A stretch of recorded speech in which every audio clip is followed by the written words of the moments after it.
Bismillahirrahmanirrahim. Assalamualaikum warahmatullahi wabarakatuh. Alhamdulillah. Alladzi arsala rasulahu bil huda dinil haqq liyudhhirahu 'ala ad-din kullihi wa kafa billahi shahida. Asyhadu an la ilaha illallah wahdahu la syarika lahu wa asyhadu anna Muhammadan 'abduhu wa rasuluh. Allahumma shalli wa sallim wa barik 'ala nabiyil huda wa 'ala alihi wa ashabihi wa man walah amma ba'd.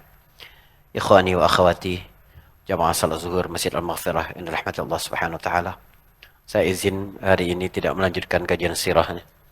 Kita mengambil pelajaran dari peristiwa kematian dari saudara kita Denny Safarudin bin Safrin. Semoga Allah mengampuni dan merahmati beliau. Saudara, mari kita sama-sama merenung. Sebab tidak ada nasihat yang lebih kuat daripada kematian. Jika peristiwa kematian kita lihat hanya sebagai peristiwa yang dialami oleh setiap orang secara bergiliran, maka kita gagal mendapat pelajaran dari peristiwa itu. Sementara cukuplah kematian itu memberikan banyak pelajaran dalam diri kita. Hari ini kita sama-sama mentadabburi ayat 185 surat Ali Imran. Karena kalau kita bicara sirah juga tinggal 20 menit, itu tanggung banget. Mari kita ambil pelajaran dan ini momentum yang baik sekali ya. Semoga Allah Subhanahu wa taala merahmati beliau ya. Saya pagi ini terima 2 kabar kematian. Satu ada dari keluarga di Jambi, satu lagi keluarga kita di sini. Betapa misterinya urusan kematian ini memang. Tapi tadi saya dengar ya dari pengurus masjid juga bahwa tadi malam almarhum masih bersama-sama kita. Sama-sama beramal, baca Al-Quran pada malam yang mulia, malam nisfu Sya'ban. Bahwa yang paling penting ketika meninggal dunia itu apa yang orang kenang tentang kita. Itu paling penting. Kita bayangkan pasti bakal datang hari di mana jasad kita ini, antum pegang jasad antum itu. Jasad ini digendong di atas keranda. Kira-kira orang-orang yang mengiringi jenazah kita itu ngomong apa tentang kita? Harusnya itu menjadi poin-poin muhasabah kita ketika kita masih hidup. Bisa saja orang yang mengiringi jenazah kita itu berkata sesama mereka sambil jalan ke kuburan, si fulan meninggal ya. Tapi dia juga gak aktif lah sama kita juga. Dia meninggal, dia hidup hampir sama saja. Bisa aja. Tapi bisa jadi kita bisa memilih. Ketika jasad kita diusung itu ada ribuan orang yang merasa kehilangan. Orang-orang akan mengenang bahwa wah, si fulan dia tuh paling semangat kalau diajak pengajian. Dia itu paling duluan kalau diajak gotong royong. Dia itu paling semangat ngajak yang lain juga kalau ada amal-amal kebaikan. Itulah legacy warisan baik yang kita tinggalkan. Itu harus jadi pelajaran bagi kita. Di ayat 185 saya bacakan ayatnya. A'udzubillahi minasyaitonir rajim. Kullu nafsin dha'iqatul maut.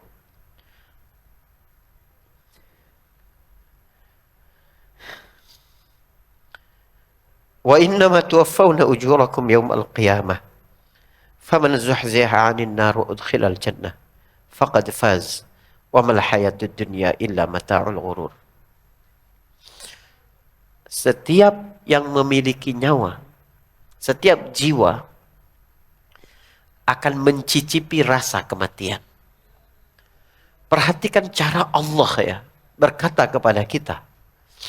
Allah tidak berkata setiap jiwa pasti akan mati. Allah tidak berkata setiap jiwa akan mengalami kematian. Tapi setiap jiwa akan mencicipi rasa kematian. Ketahuilah kematian itu ada rasanya. Subhanallah. Sewaktu Nabi, manusia paling mulia, kekasih Allah, pada detik-detik menjelang kematiannya, berkeringat jidat Nabi itu. Dan Aisyah berkali-kali membasahi dengan kain basah. Dan Nabi berkata, wa inna sakarat la syadid, kata Nabi. Menghadapi kematian itu berat sekali. Itu Nabi yang berkata begitu. Kita merasa remeh sekali. Seolah-olah hidup kita bakal kekal terus. Manusia mengira ya, bahwa hidupnya akan terus berkekalan. Lakanud. Akan terusan. Nabi dalam sebuah hadis menyebutkan, yang paling ringan dicabut nyawanya itu, orang mukmin yang paling ringan dicabut nyawanya itu, seperti kambing yang dikuliti hidup-hidup. Al-Quran mengatakan di sini, dha'iqah. Dapat benar-benar merasakan kematian itu. Lalu, apakah ini sebagai bentuk ketakutan untuk membuat kita cemas, putus asa? Tidak. Sebab kehidupan juga punya rasa. Dan tidak semua orang merasa beruntung, lapang, senang dalam kehidupan. Sehingga kabar tentang kita semua ini bakal mati harusnya membuat kita juga lebih bersemangat dalam beramal dan lebih sabar ketika menghadapi peristiwa-peristiwa yang tidak kita sukai. Kenapa? Seberat apapun yang engkau alami, itu tidak kekal. Semuanya pasti berakhir. Setidaknya berakhir dengan kematian. Jangan putus asa kepada siapapun yang dihimpit oleh kemiskinan, hutang, persoalan keluarga, perilaku anak-anaknya. Bahwa pada akhirnya, ketika kita menghadapi itu dengan penuh kesabaran, memohon pertolongan kepada Allah, berikhtiar semaksimal mungkin, itu semua akan berakhir kok. Dan apa yang kamu lakukan itu tidak sia-sia. Karena itu Allah berkata, lihat. Kullu nafsin dha'iqatul maut. Di ayat ini bukan untuk menakut-nakuti. Buktinya kalimat setelahnya Allah berfirman, wa innama tuwaffawna ujurakum yawmal qiyamah. Dan sesungguhnya pahala kalian itu semua akan diberikan nanti pada hari kiamat. Apa artinya? Pertama, kamu memang jangan berharap semua balasan kebaikan akan kamu dapati di dunia, karena pada asalnya balasan itu pada hari kiamat nanti. Paham ya? Ada orang berkata, ya Allah, aku tuh selalu baik sama orang. Kok yang aku dapati itu kezaliman? Kok mereka nggak adil? Kok mereka justru menjelek-jelekkan aku? Ini memang dunia. Bukan kebaikan-kebaikan akan engkau dapati ketika engkau berada di dunia, bukan.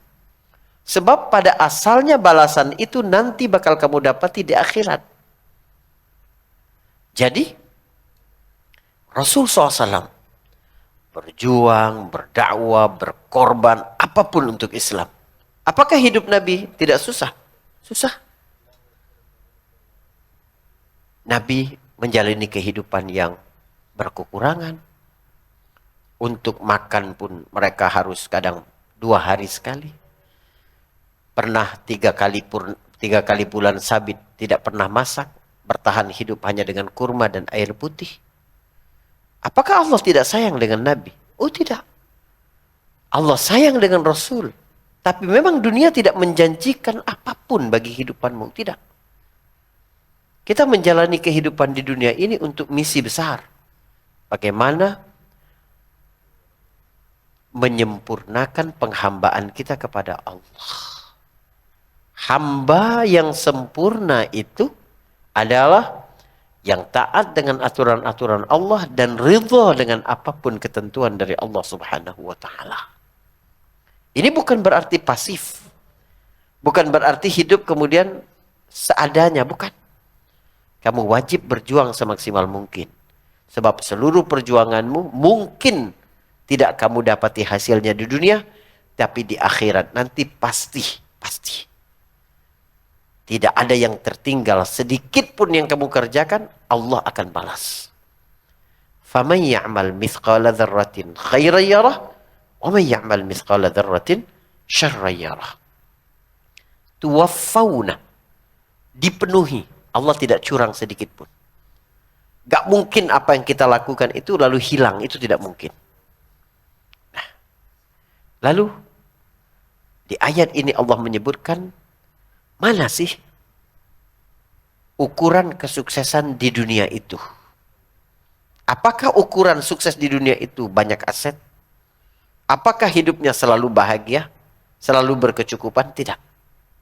Kata Allah, "Faman zuhziha 'anil nar wa udkhilal jannah faqad faz." Siapa yang digeser, zuhziha itu artinya digeser. Siapa yang digeser menjauh dari neraka dan dimasukkan ke surga, maka itu adalah orang yang sukses. Dua kriteria. Selamat dari neraka dan masuk surga. Apa bedanya Ustadz? Kalau kita selamat dari neraka kan, ya masuk surga. Kalau masuk surga kan berarti selamat dari neraka. Belum tentu. Duanya berbeda. Perhatikan Bapak-Bapak Ibu. Biar kita syukur dengan keimanan kita.